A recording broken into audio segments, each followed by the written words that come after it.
Fashola, and humble small ones like myself. I think the point really is to understand the kind of persona that he has the capacity to attract, and also his disposition to interact with younger people.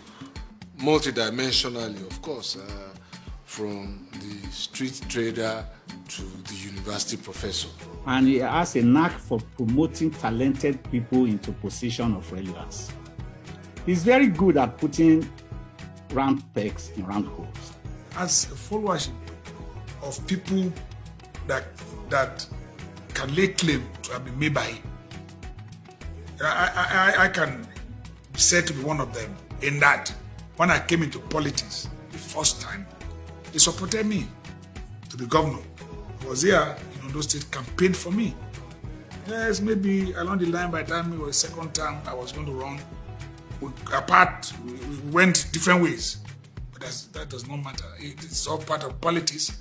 But this time around when I ran again, he came back and we are there. So we cannot take away from him the fact that we have more or less like a number of us who can be said to have had from his own who are tutelage, can be said to be in his own political class. He was like a teacher to so many people, and many people grew up under him. In 8 years of inspiring leadership, he had turned Lagos State around and made it the envy of other states and their governors, some of who visited to understand his magic of governance. When he became a governor, I said, I'm not going to reinvent the wheel. You can't question the accomplishment. As a city governor, I envied what he accomplished in Lagos. And I could still remember when he was governor of Lagos State, he was on the 3rd Mainland Bridge, and there was an accident. He bumped into that accident and saw someone who had been badly injured. He stopped his convoy and personally picked on the victim and took that victim to the hospital and stayed with the victim, and later asked the Commissioner for Health to stay there and make sure the people that were badly wounded were properly taken care of. That is a worthy example. One thing we need to learn and we need to emulate from him. First of all, we need to look at his life and the characteristics that surround him. One of it is generosity, which Islam has laid emphasis on, which Almighty Allah too has laid emphasis on in the Holy Quran. Secondly, when you look at Bola Ahmed Tinunbu, one of the embodiments that you need to see from him that is a go-getter, is a result-oriented person, is a political icon, and is a political strategist too. I actually joined this government in 2002. So I was with that cabinet for 5 years. Asiwaju was, and I'm sure he's still, a leader that is next to none. He's a kind-hearted man. He's a man that he's so very compassionate, very understanding, very accommodating. During that time, he was a leader that was truly leading from the front, but he was also a leader that was open to ideas. Asiwaju never, for one, drilled down his own thoughts on the entire cabinet in one full sweep. He was ready to take others on. He was ready to listen, to other ideas in cabinet.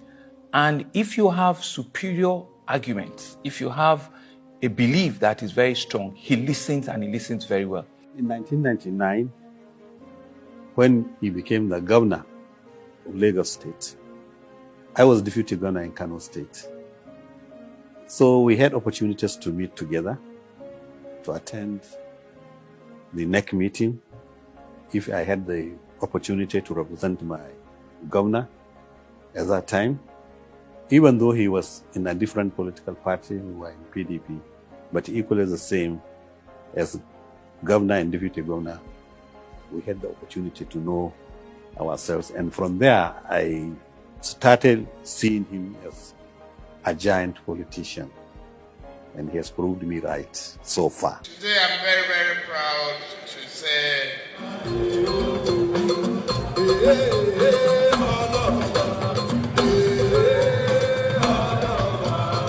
someone that is not very easy to describe.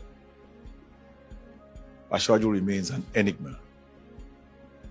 He is highly intelligent, he's very tenacious, extremely courageous, he's very dependable and very reliable. He's a very consistent person. Okay, can you tell me, is there any other man who can just beat his chest and say, yes, I've done this, I have raised councillor, I have raised supervisory councillor, I have raised chairman, I have raised even senator, house of rep, even governors. Where is that man who will not use only his wife and his children? He moved this to his ego because he has done his best in forming one of the largest political teams in Nigeria. When people believed it could not be done, he did it. Look at Lagos.